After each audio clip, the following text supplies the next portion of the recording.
really what we're talking about in real wealth is what is it that makes you feel truly abundant? What makes you feel totally alive?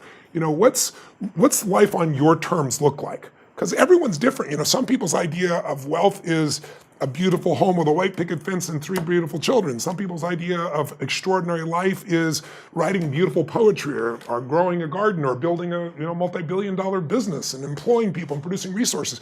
There's no right or wrong. The question is, what's going to light you up? Because I can't tell you how many people, including billionaires, I interviewed 50 of them over a period of 3.5 years, and I would not say they all aren't happy, because that's totally not true. You can be rich and happy, you can be poor and you can be happy.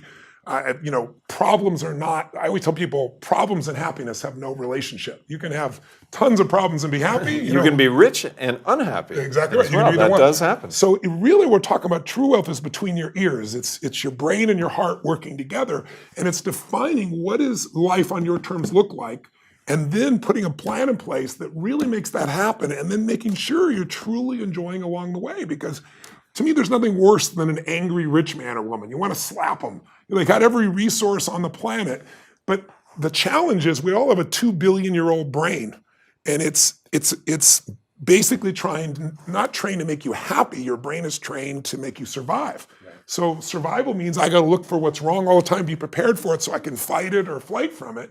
And in reality, we don't have a saber-toothed tiger to fight off anymore. So now people get stressed, even when they have money, because they think about, what are people thinking of me?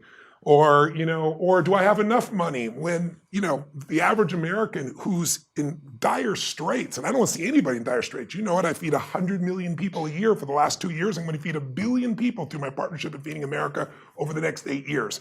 I care.